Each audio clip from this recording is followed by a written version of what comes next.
युअज़्ज़िमु अहलद दीन, अहले दीन की ताज़ीम फरमाते हैं।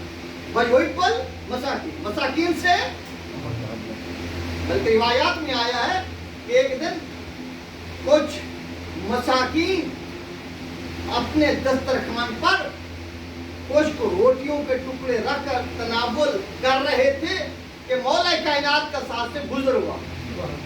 उन्होंने मौला को दावत दी, या अमीर अल मोमिनीन आइए आप हमारे साथ खाना तनावुल फरमाइए। मौला ने देखकर कहा कि मैं आज माजूर हूँ, तुम्हारे साथ खाना नहीं खा सकता, इसलिए कि मेरी एक मजबूरी है कि आज मैं रोजे से हूँ। मैं तुम्हारे साथ खाना इसलिए नहीं खा सकता कि मैं रोजे से हूँ, लेकिन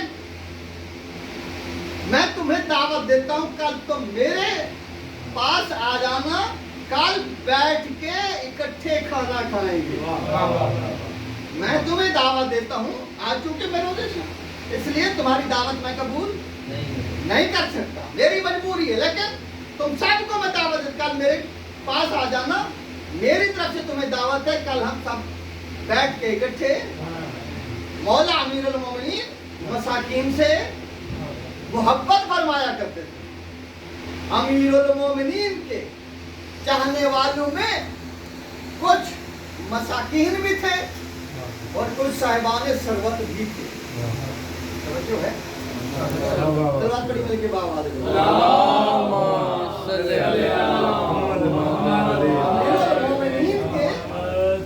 मानने वालों में कुछ मसाकीन थे और कुछ साहिबाने सरबत भी थे। जनाब सलमान मसाकीन में से थे, जनाब अबू ज़र गफारी मसाकीन में से थे, जनाब अम्मार बिन यासिर मसाकीन में से थे, जनाब मिक़दाद साहिबाने सरबत में से थे और जनाब मिक़दाद के मुतल्लिक़ इमाम जाफर सादिक़ अलैहिस्सलाम इरशाद गिरामी है कि बाद अज़ नबी जिनके ईमान में जर्रा बराबर भी लग़ज़िश नहीं आई वो जनाब मिक़दाद थे। सुभान अल्लाह। जनाब मिक़दाद साहिबाने सरबत में से थे। जनाब मिक़दाद के मुतल्लिक़ इमाम जाफर सादिक़ फरमाते हैं और बल्कि जनाब मिक़दाद ने हर मौके पे दुनिया को झंझोड़ा है। पहली खिलाफत के वक्त भी जनाब मिक़दाद ने दुनिया वालों को कहा कि तुमने साहिब हक को उसके हक से हटाकर खुद उसके मकाम पे कब्जा कर लिया है।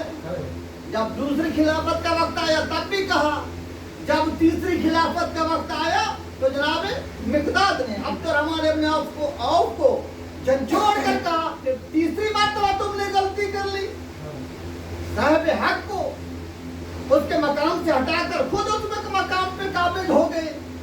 तो यानी इसीलिए इमाम जाफर सादिक़ फरमाते हैं जनाब मिक़दाद वो हैं जो बाद अज़ नबी जिनके ईमान में जर्रा भर भी लग़ज़िश नहीं आई जनाब मिक़दाद, वरना बाद अज़ नबी बड़े बड़े लोगों के कदम फिसल गए थे, वो अपने मकाम से हट गए थे। जनाब मिक़दाद की जात है जिनके कदमों में कभी भी लग़ज़िश पैदा नहीं, वरना हुज़ैफ़ा इब्नुल यमान जैसा बंदा उसके कदम भी फिसल गए।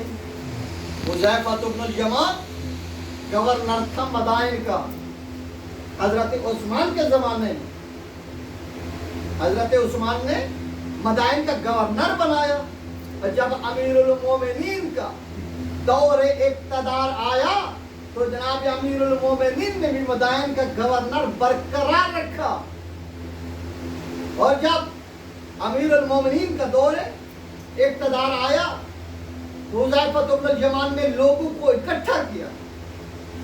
मौला अमीरुल मोमिनीन की बैअत के लिए मजमा बड़ा कसीर था।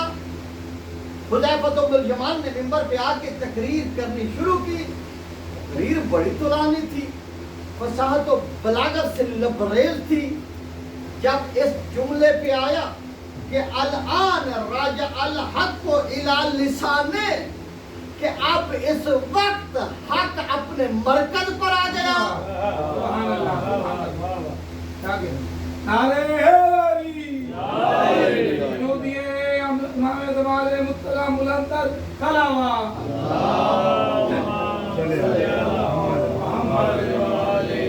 اس وقت حق اپنے مرکز پر آ گیا. تو بلاغت سے لبریز تقریر تھی. مجمع بہت بڑا تھا. اس مجمع سے ایک بندہ کھڑا ہوا, کہنے لگا حذیفہ تمہارے کلام میں طنز ہے. یہ عرب کے رہنے والے تھے, عرب کی فصاحت و بلاغت کے سمجھنے والے تھے, اور عرب کی فصاحت و بلاغت کے رموز کی گہرائیوں کے سمجھنے والے تھے. تو اس نے اٹھ کر کہا کہ حذیفہ تمہارے کلام میں طنز ہے, ذرا اپنے کلام کی وضاحت کرو, تم کہنا کیا چاہتے ہو. اب بڑے مجمع میں حذیفہ اپنے بیان کی وضاحت کیسے کرے.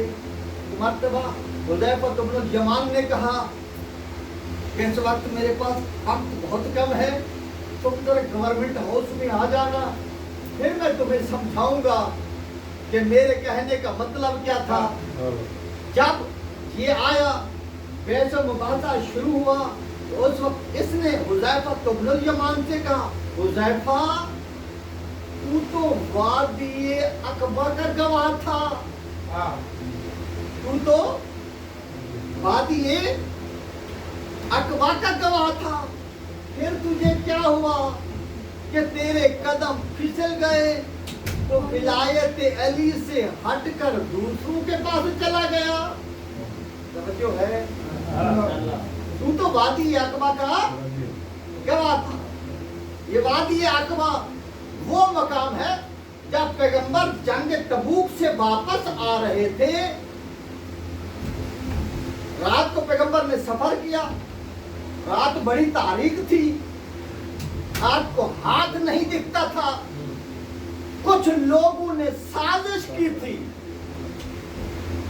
کہ اس دوران پیغمبر کی سواری کو ڈرایا جائے, اور جب وادی بڑی خطرناک تھی اور سواری گزر رہی تھی, تو انہوں نے چھپ کر پیغمبر کی سواری کو ڈرانا چاہا تاکہ پیغمبر کی سواری ڈرے, پیغمبر گرے, پیغمبر کی موت واقع ہو جائے.